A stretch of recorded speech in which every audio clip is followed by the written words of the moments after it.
Well, first of all, rural on the agenda. Is there the assumption that it's not on the agenda? Well, which agenda and where are we talking about? If I hear that rural on the agenda, and I disregard for a moment the Canadian context, then I think of the situation where I grew up in Belgium, and also the situation where I worked in the Netherlands, a little bit in France too, where the rural is in all likelihood overrepresented in governance and in government. In Belgium, urban policy has been very difficult for most of the 20th century because rural mayors from small municipalities and one political party were overrepresented in parliament. They controlled the bureaucracies in many ways, and so forth and so on. Now, that doesn't mean that there's no problems. It doesn't mean that there cannot be an underrepresentation at the same time. Because the players that dominate the agenda in these European countries, they do not always have a picture of the public good for all players, for all areas on every possible policy issue that you can think of.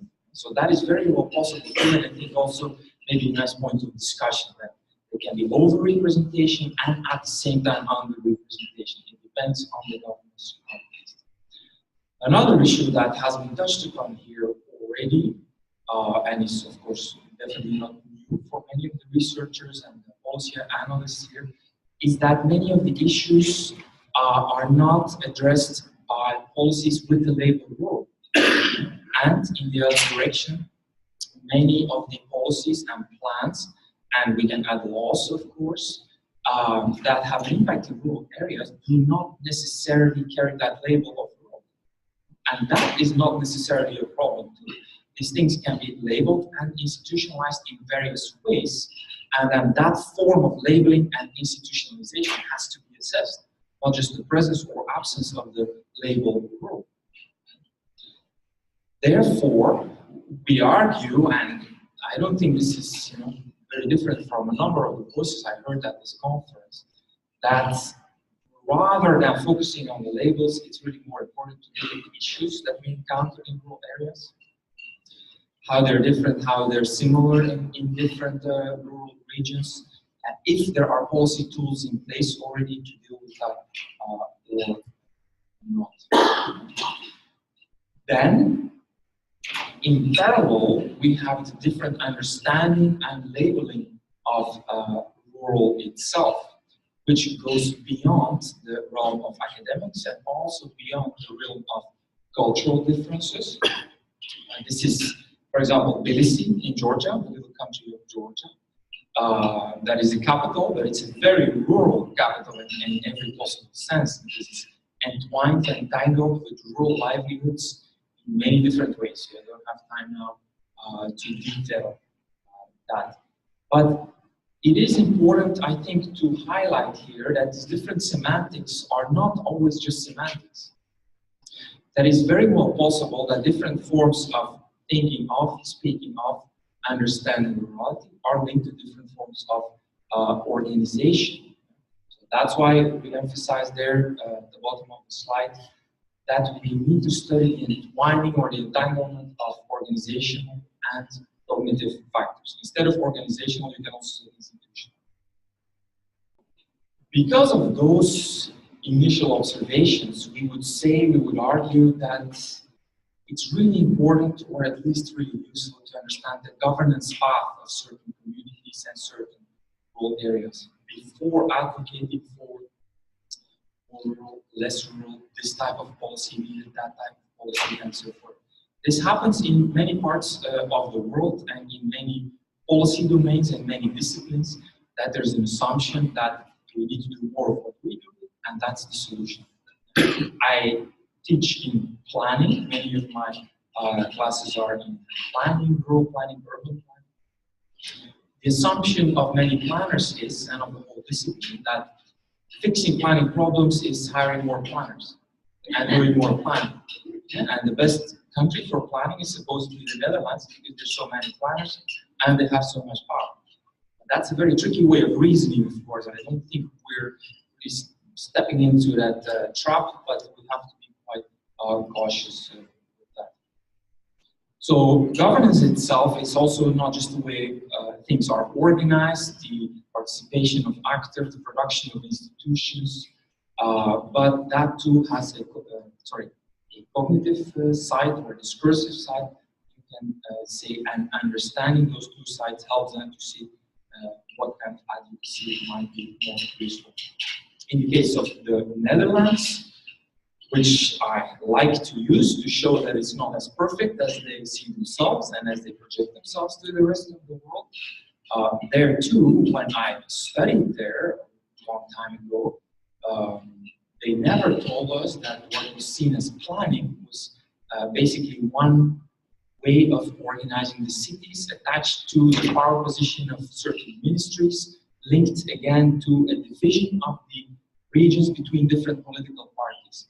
So if we were talking about rural planning, we were not talking about different issues or some perfect form of representation of what was going on there. But we were talking about one ministry that basically was given the countryside and that had been dominated, the bureaucracy then, by the by the Christian Democratic Party, then whether they were in government or not. So understanding these governance paths and these configurations, in my view, is really very useful for the whole thinking about advocacy for rurality, putting it on the agenda. Because if we're arguing for rurality without understanding these type of governance paths and configurations, we don't know, of course, what we're going to unleash. If you argue for more powerful rural areas in the Netherlands, then you're arguing for the ministry, a few of the big corporations behind it. I think of the previous speaker, those things, of course, also happen in Europe and so forth. And so forth. Okay. All right, so this is then the last slide, different phases of rurality. You see the beautiful rural landscape of Switzerland, which is only possible because it has been subsidized for 200 years to a very large extent. And we can agree or disagree with that. But then again, coming back to the idea of the agenda, putting rural on the agenda, well, there we would say, if we think in the long term, so there's short-term strategies and long-term strategies, but if we consider the long term, then it's really good to think beyond resetting the existing agendas, but also thinking of new agendas in new places, or in other words, transforming the model of multi-level governance that we're in Canada. Of course, this is also a very prickly and very important issue that many of you have touched upon. If we talk about governance as if it is something new, it's not entirely new, of course, and also it doesn't relieve us from the task of rethinking the roles of government, local governments, and the relation between different levels of government. So the thinking about these different governance models cannot be disconnected from the thinking of itself. Therefore, and then echoing some of the remarks made by Mr. Grenfell just before, it's entirely dependent on the context. What the deficiencies, the gaps in the rural policies are, how should be advocated for that, and to give a little bit more body or definition to context, we would say it is really useful to understand and look at the governance paths, the governance configuration, because if you understand those, it's not just understanding history, it's also grasping better the different transformation options that might exist to pay more attention to rurality, either under that label or under different labels. The last line there, which is maybe interesting for a discussion, I'll give out of this presentation. Thank you very much.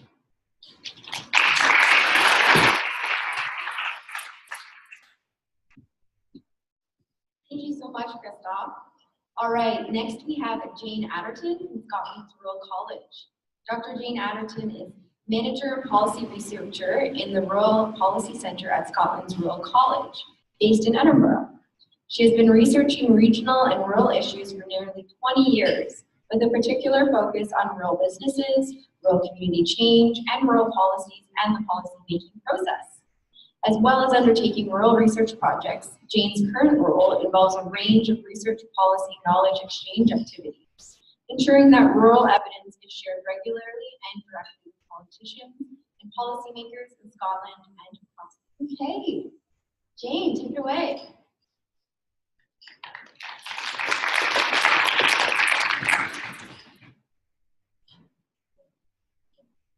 Okay, so thank you very much for the introduction, and thank you for the opportunity to be here.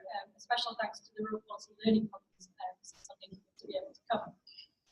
So I know I don't have a lot of time, so this is going to be a bit of a whistle-stop tour through rural policy in Scotland.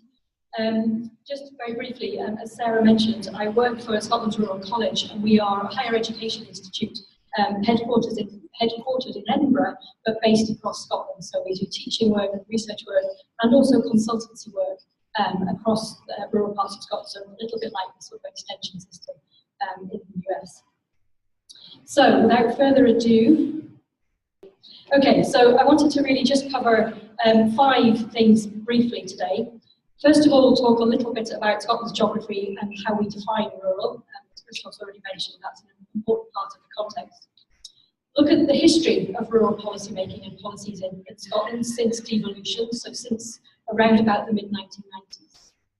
Look at some of the key current non-rural, if you like, policy drivers, because I think they're really important in explaining what's going on in rural Scotland. Give you an idea of the vibrancy of much of rural Scotland, but with some caveats, and then finally think about where next for rural policy. And it's a particularly interesting time in Scotland at the moment and in the rest of the UK because of Brexit. We have an opportunity to rethink rural policy, agricultural policy, and my argument is that politicians and policymakers need to grasp that opportunity.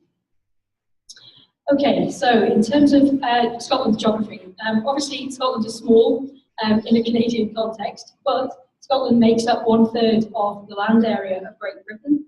There's over 10,000 miles of coastline and nearly 800 islands, not all of which are inhabited. The Shetland Isles, up to the very top right-hand corner of the map there, are 100 miles from the Scottish mainland, and that's from the top of the Scottish mainland. Driving from the capital, Edinburgh, the dark blue, driving up to Inverness, which is the capital of the Highlands, is 3.5 hours, another 2.5 hours to get to the very top of the mainland, and it's 2 hours from Edinburgh south to the border that you can see there with England. So, whilst not big in a Canadian context, it's big in the UK context. The majority of the population is concentrated in the central belt, so the area that you can see around the middle there. In terms of defining rural, rural in Scotland is less than settlements with less than 3,000 population. I won't go into the details of the classification, but you can see it there on the map. You can see that the darker green is our remote rural. So these are areas that are more than 30 minutes drive time to settlements 10,000 or more. And rural itself makes up 98% of the landmass of Scotland. Remote rural makes up 70%. So the vast majority of our rural land is remote. And clearly having that sort of geography, that number of islands, that amount of coastline, brings challenges in terms of transport and connectivity, in terms of delivering public sector services, for businesses getting their animals or whatever their product is to markets, kids going to school, tourists moving about. So lots of challenges in terms of cost and reliability that are reflected in some of the photos that you see there. So again, I can't go through this in any detail, but one of the things that we like to do in Scotland's Rural College is look at policy timelines and how policies have evolved or not over time. So you can see, as I mentioned before, going back to the mid-1990s, so just before devolution in the UK context, what we've done is they are green, the green boxes at the top, look at the rural policies and rural strategies, rural initiatives that we've had from that time right up to the present day. And certainly, again, I can't go into detail, but what you would see from these documents, if you were to look at them, is that the themes coming through them don't change a lot over time, and they're indeed not dissimilar to many of the things I've been hearing about over the last couple of days. So it's the need to diversify rural economies, it's the need to keep or attract back young people, how to engage communities, how to work better in partnership, valuing natural assets, improve connectivity, integrated policymaking. All these kinds of ideas come through strongly in those green policy documents towards the top. In 2008, the OECD did one of their reviews of rural policy in Scotland and said that it was still too sectoral, so too agriculture focused and too centralised. And I would suggest that those criticisms stand 10 or 11 years later. Since 2007 in Scotland, we've had a Scottish National Party government, and they've had a more explicit approach of mainstreaming rural. So the Scottish Government now says there's no need to rural proof, at least explicitly, because such a significant part of Scotland is rural, all policymakers think rural anyway. So we have a national performance framework, which you'll see in one of those blue bands there, where you don't see the word rural really at all, because rural is part of the story, if you like. So up until last month, we'd had no rural policy or rural strategy documents in Scotland since 2011. And that's because of this mainstreaming agenda. Now, that's not to say that rural isn't a priority, because I believe it is in Scotland. We have 2 rural cabinet secretaries or ministers and associated committees. We've had the setting up of a Scottish Rural Parliament, which I think is really significant, again I can say more about. And also we have rural featuring in the annual programme for government each year. So rural is up there, but we don't have an explicit rural policy or strategy. Up until the last month. Just very briefly, in terms of the other boxes on the diagram there, the purple boxes I'll come back to in the next slide. The orange is the European funding that Kristof has already mentioned, which may not be labelled rural, but much of which is rural, or at least regional or agricultural. The blue boxes are sort of the economic policy context, which again I can talk about more in detail afterwards. And the UK boxes in the red at the bottom, because obviously Scotland is part of the UK, and that's important to remember. And last month we had a publication of an agriculture bill by the Westminster government, which I'm going to come back to at the end. So just to talk a little bit more about those purple boxes, these are what I would call the not explicitly rural policy drivers, which are really important. Again, I can't talk about all of them, but just to briefly mention 3. We had in 2015 in Scotland a Community Empowerment Act, and this was really significant, I think, in giving a more proactive role for communities in how public sector plans and delivers services, the opportunity for communities, both rural and urban, to take over services from the public sector as the public sector withdraws. And it also legislated for our community planning partnerships, so these are the partnerships of public sector agencies at what you might call local authority level, legislated for them to have to work with communities and to engage with communities in the planning of local services. So you could say it's a kind of almost a sort of top-down place-based approach to trying to get the territorial governance right. Secondly, the land reform agenda in Scotland is huge. And in 2016, we had a Land Reform Act, which is all about encouraging more people to own the land. So Scotland has one of the most concentrated land ownership systems in the world, and this act is all about trying to reduce that concentration so that more people own more of the land, and about more transparency. And the third thing I'll just briefly mention is the idea of inclusive growth, which has become much more central to policy rhetoric in Scotland recently, much more so than in England. So our economic strategy is all about improving sustainable growth, but doing so by reducing inequalities, so that everyone benefits from that growth. So I think these are key drivers in terms of what happens in rural Scotland, albeit rural isn't in most of those titles. And I think what we need to reflect on, and we do reflect on in Scotland, is that relationship between the policy framework and what actually happens on the ground. Because there is a lot going on in rural Scotland, a lot of really vibrant communities. So we have communities running transport, we have communities running play areas, we have, as I mentioned, the land reform agenda, more communities able to own their own land. The article in the middle there about the Isle of Lévêque, that land ownership or community land ownership has led to an increase in the local population, people moving in, kids going to the school. But it's certainly not the case that this kind of bottom-up activity is happening everywhere. And I think that's one of the risks, is that because capacities vary, we're ending up with a more uneven landscape of community development.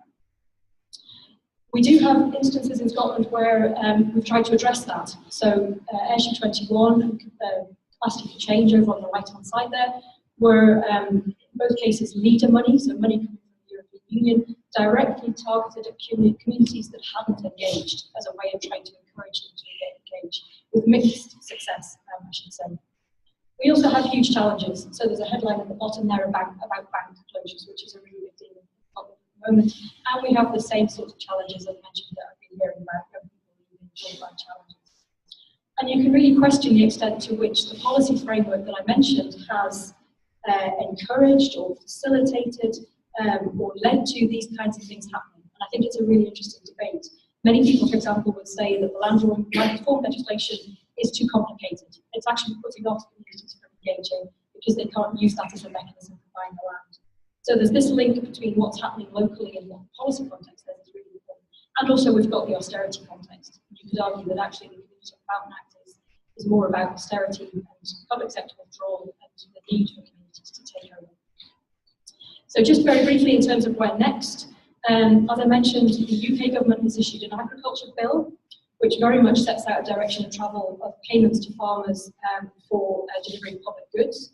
The bill doesn't apply to Scotland, and there's a whole 2 hours worth of politics discussion we could have around that, but it's basically because the Welsh and Northern Irish governments have allowed the Westminster government to propose changes to the common agricultural policy in their countries, but Scotland hasn't, and that's to do with the withdrawal bill and Supreme Court rulings and all sorts of things. There's nothing in that bill about wider rural development, which is a little bit worrying, and again, we can come back to that in the discussion.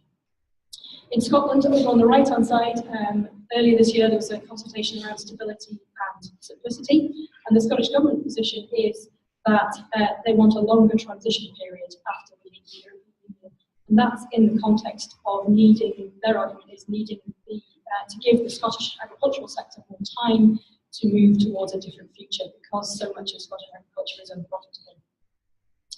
Alongside that, we had a report from 4 agriculture champions who were appointed by one of our rural cabinet secretaries.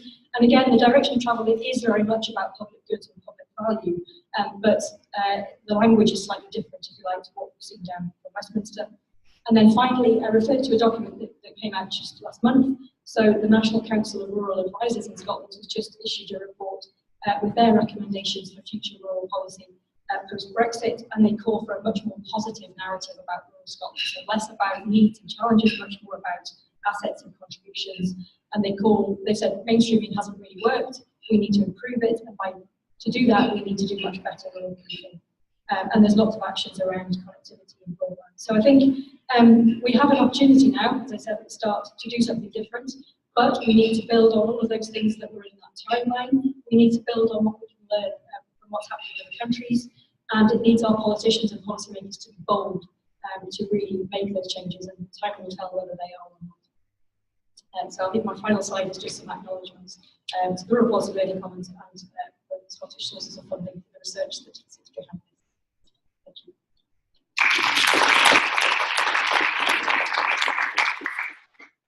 Thank you, Jane. It's a wise investment of the governance network to have you. Next, we have Patrick Lévêque, who works for the Office of the Third Party.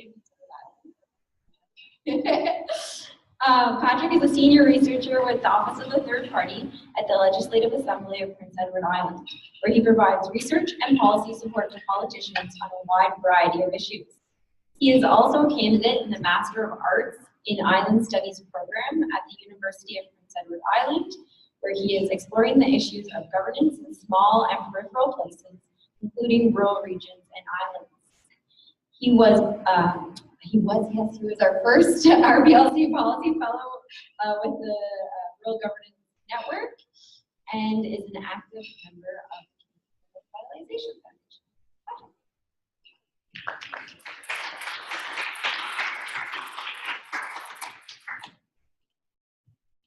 Thank you, Sarah, for the introduction. I was going to clarify what the Office of the Third Party is, since that's not something that most people would know. But, so yeah, I do work for the caucus office of the elected members of the Green Party, EI.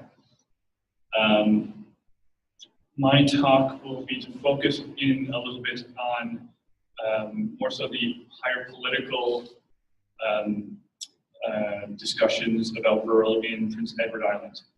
And just before I start, like Jane, also want to thank the RPLC for funding to allow me to be here today. So Prince Edward Island is on the east coast of Canada. It's Canada's smallest province, both in terms of land area and population. It's also, according to the most recent census, Canada's most rural province.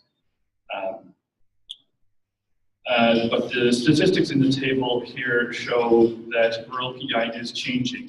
In particular, we see that agriculture has a large but a diminishing presence on the landscape. And these changes in land use are also reflective of other social changes, which I'll discuss shortly. I also want to note that these patterns are not necessarily unique to PEI. Many of us over the last couple of days have talked about the changing nature of rural places. PEI's electoral map also gives us an idea of the province's rurality. The size and shape of our electoral districts here show a kind of a relatively even dispersed rural population. We don't have any large districts with big uninhabited wilderness areas. We have a scattered few urban districts around our two urban centers. The important thing for our discussion is that the majority of MLAs represent predominantly rural ridings in PEI.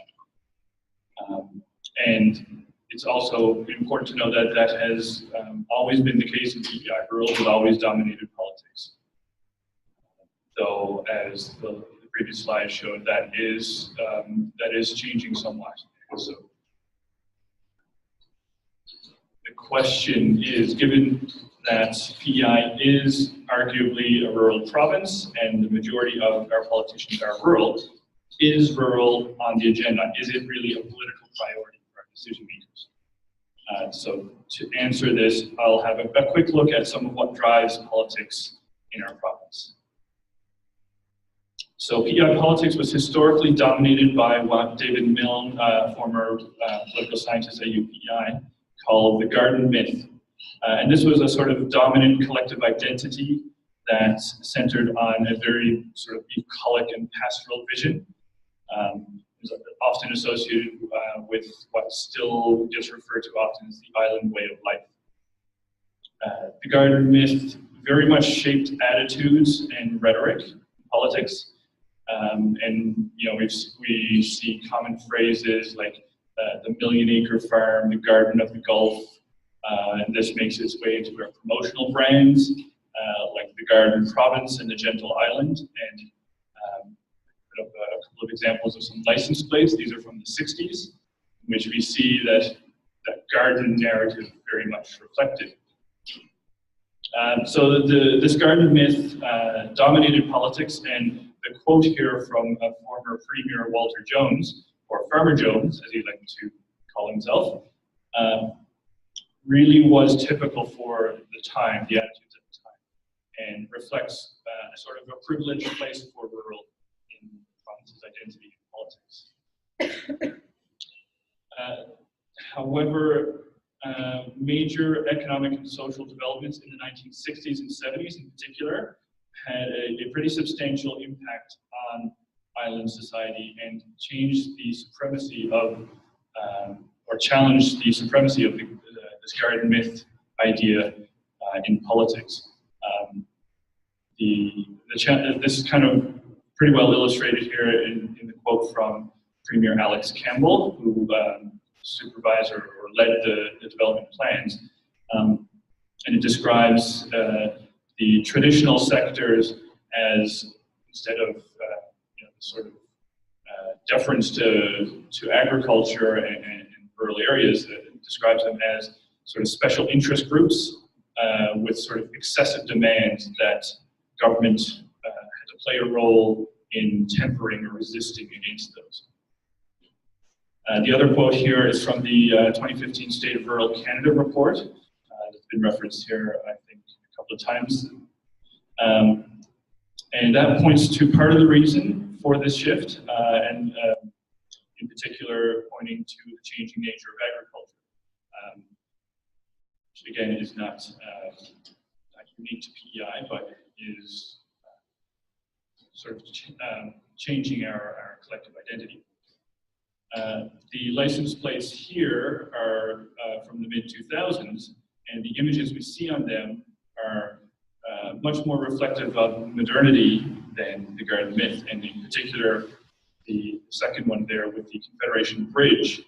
For those of you who, just to let you know, PEI now has a fixed link to it, to the mainland, and the construction of the Confederation Bridge was very much seen as a direct threat to the island way of life, and nonetheless is now one of our sort of defining images. So where does this leave the Garden Myth today? We have a new provincial brand that was recently rolled out, which gives us a sort of an indication, the Mighty Island, which denotes a more dynamic and diverse, sort of high-tech economy and society. And this can be seen as a sort of further departure from the Garden Myth, but not entirely either. It's important to note that, you know, in the images here, we see some of the traditional rural sectors, agriculture and fisheries, are still represented, though it's in a sort of a different way. They're now, rather than the small pastoral or sort of local bucolic vision of the past, they are now represented as modern global export industries. So these changes suggest that the Garden Myth may no longer be quite as dominant as it once was. But the question that I'm interested in is, has this affected the way that politics talk about rural? So as a sort of an initial way to try and assess the political priority of rural now, I looked at how often rural issues are raised in the legislature. So I looked at the last 3 years, which is the current government. And what we see there, what you see in the numbers in the table there, is that rural is raised pretty much constantly. Almost every day that the legislature sits, some rural issues are raised in the legislature. And it's, the list there also shows, it's a broad range of rural issues. It's not just, you know, focus on agriculture or any one particular thing. It's a full range of rural issues that get discussed. So it does, at least from this brief indicator, it does look like PEI politicians still place a lot of importance in rural issues. This doesn't tell us the whole story. You know, there's still questions like whether politicians are actually, you know, in touch with the wider culture, and or, you know, are they? Sorry. Are politicians really in touch, or are they appealing to an older identity that no longer holds sway?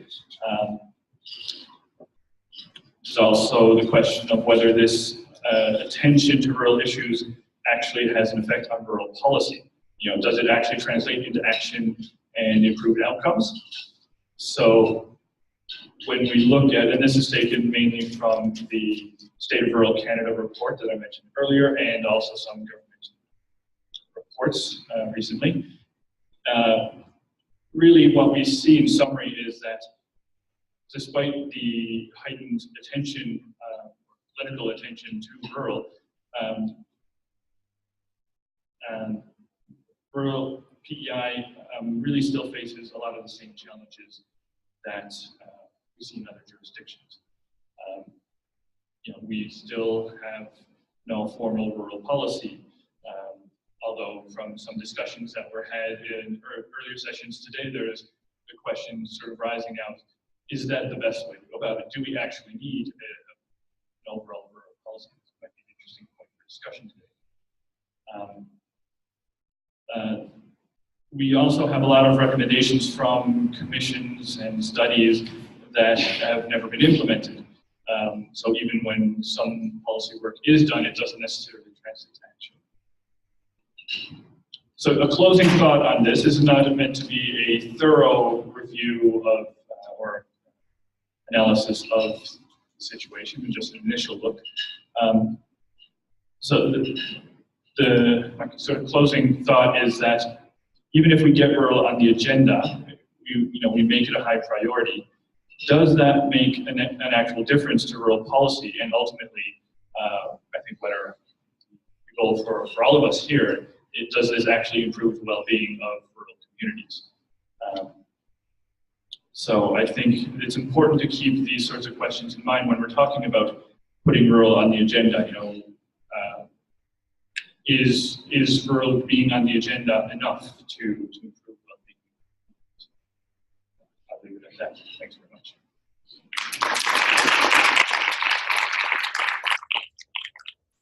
Thank you, Patrick. Good thought for our discussion. Next, we have Dr. Ryan Gibson from the University of Guelph. He is the Libro Professor of Regional Economic Development, and he is actively engaged in rural development research focused on governance, philanthropy, and public policy. Ryan.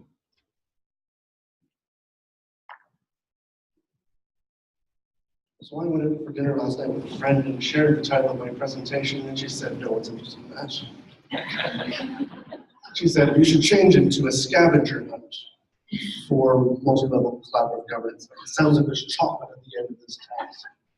So I thought that was an interesting perspective. But I think this presentation fits really well with the commentary that people had spoken about before in terms of the need for new agendas, the attention to rural issues, the other actors that are also engaging in it. And what I wanted to share over the next few moments was some research that took place over the past few years looking at whether or not notions of new regionalism were emerging on the Canadian landscape. And in particular, wanting to look at this notion of multi-level and collaborative governance. Do we see shifts from our current system of government moving more towards collaborative and multi-level governance? And so in doing so, we embarked on a large-scale research project across the country over a number of years, and I'll get to some of the information on that in a moment. What drove this was really, and for myself, what drove it was an interest at the local level that there's a lot of local frustration that the current system of government doesn't work. Lots of people, when we were doing interviews, gave me almost an identical quote that said, we know the current system doesn't work, but we haven't figured out how to fix it. So we know there's challenges out there. When it comes to multi-level governance, multi-level collaborative governance, really what we wanted to look at was this movement away from governance, where we had power invested in a small number of people in one jurisdiction, towards this multi-level and collaborative governance systems whereby we have shared decision-making among non-traditional actors. So this is the engagement of perhaps local community leaders, non-profit organizations, the business community, as well as government and elected officials. Under this rubric of multi-level and collaborative governance, we also wanted to see that there was actually not just engagement of non-traditional actors, but actually sharing of power. That there was a sharing of power and responsibilities, perhaps even a transfer of power and responsibilities from our maybe legacy traditional governments towards these new forms of governance that might be emerging in rural communities. And at the end of the day, what the literature told us that we should be looking for was an emphasis on collaboration amongst people, around consensus building, not just simply majority votes, and around cooperation, and engaging these actors in conversations around the future of their communities and around the priorities and the directions that they want to take. So to see if we could find in this scavenger hunt across the country, we looked at 4 provinces and 5 different case studies in a SHRC project that took us 6 or 7 years. And Bill can confirm that as well, 6 or 7 years. And we wanted to examine whether new regionalism was out there. You can see in the top corner there a diagram of new regionalism that we put together for the project. In particular, in this presentation, we just want to focus on the collaborative multi-level governance. We had 5 case studies, in British Columbia, Ontario, Quebec, and 2 in Newfoundland and Labrador. And we did interviews with community leaders, with elected officials in local government, provincial and federal government agencies, as well as other actors that might have been in the community that were important, which might have been environmental groups or other nonprofit agencies. And we had a whole series of questions that we asked them. And what I wanted to share with you is kind of the 5 key themes that emerged around whether or not we saw multi-level collaborative governance taking place. So there they are in case anyone falls asleep, you've got the 5. The first one was that there was a huge diversity of experiences around multi-level governance. We had some communities that said, we've done this for years, but we've never called it that. We have other places that were starting to think about how to do things differently, and we're flirting with the ideas of multi-level governance. Some of them were progressive and growing, others were stagnant. Some of them were large, some of them were small. But at the end of the day, what we found is that there was not a wide-scale adoption of multi-level collaborative governance in any of these 5 jurisdictions.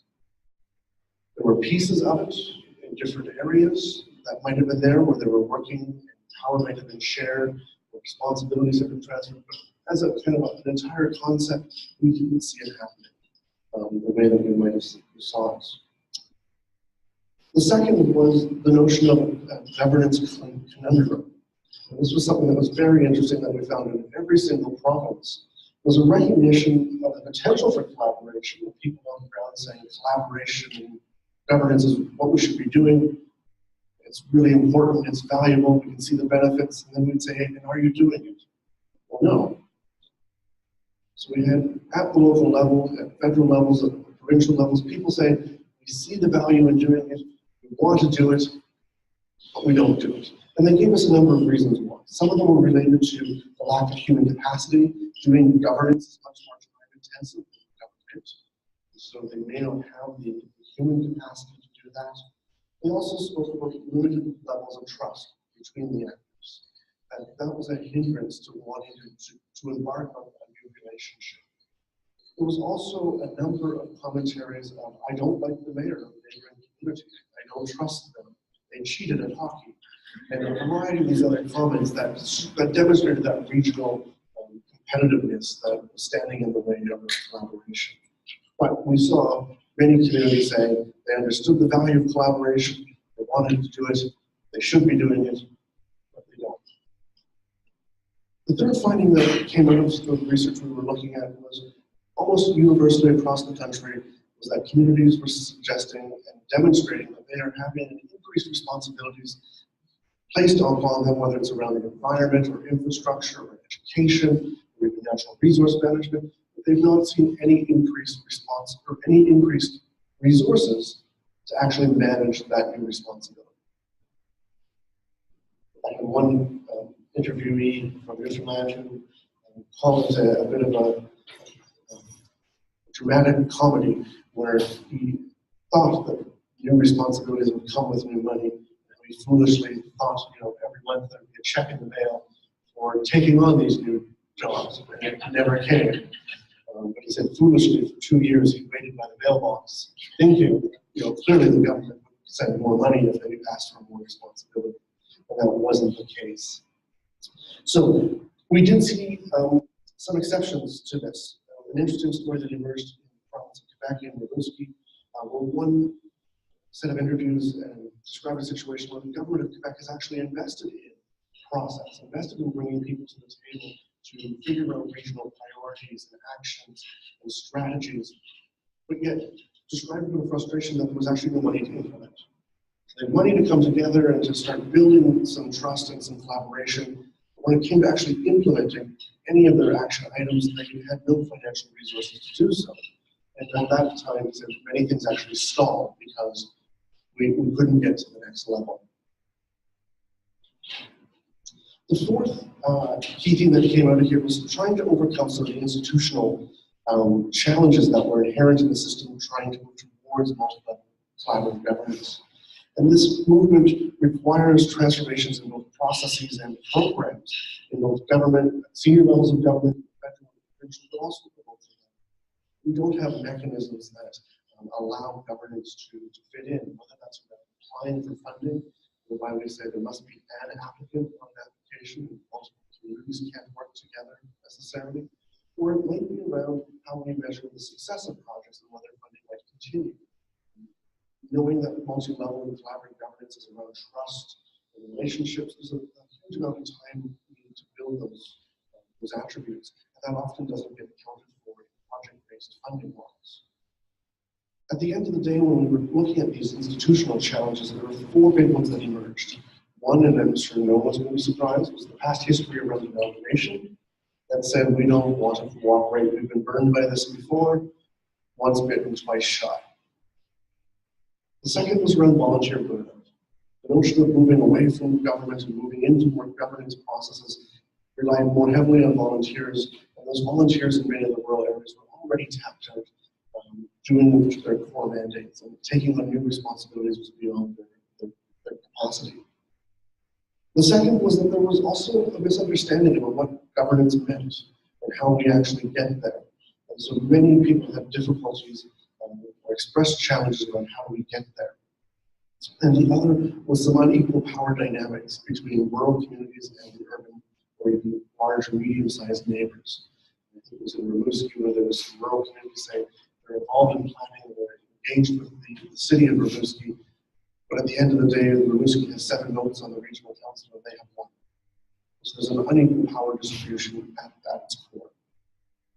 And the final thing that we saw when we looked at all of our interviews across the country was this notion of active public engagement. And one of the challenges was that across the country, we saw very limited opportunities where there were governance agreements or governance initiatives were trying to engage the wider community.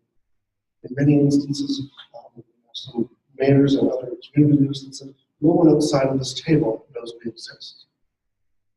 We're acting on behalf of our community, but they don't know we are doing anything on their behalf. And so having an informed public was a huge challenge to try to move towards these governance approaches. We also know that throughout the country in all of the interviews that were conducted, that there was no common approach to how public engagement was taking place through these attempts at multi-level collaboration, which became an incredible challenge and barrier.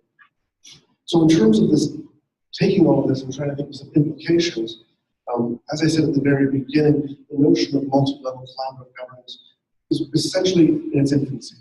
We haven't seen it. It's not blooming across the country in every corner that you look at. There are some places that have figured out how to build those trusting relationships, how to transfer power, how to have new dynamics, and looking more around this collaboration and cooperation, but they're not everywhere. We also saw that there's a blurring of lines that are taking place between responsibilities of who's doing what, how do we do it, how do we fund it. And that causes great confusion, which leads to great challenges, which leads to frustration, and eventually volunteer burnout, as was described before the one there. And the other thing that was really interesting to note, that came out of a few of our conversations, was that shifts in trying to do governance without power or a shift in responsibility is nothing more than advocacy. And giving people more voice, but actually giving them no power. And so there was a note of caution that as people are talking about moving towards multi-level and collaborative governance, if there's not actually a shift in responsibility, shift in resources, or financial or human, you don't really have multi-level collaboration. You've got maybe an advanced advocacy taking place where communities maybe have a new voice to get things in. There's not a power sharing or a resource sharing model at play. So I'm maybe going to leave it at that and turn it back to Sarah, and happy to chat further about any of these in the time we have left for coffee. So, thanks.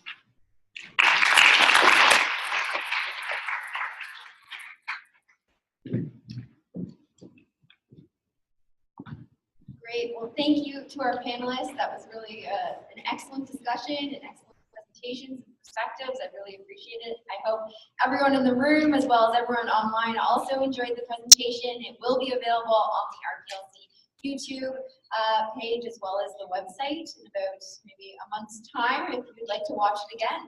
So thank you so much.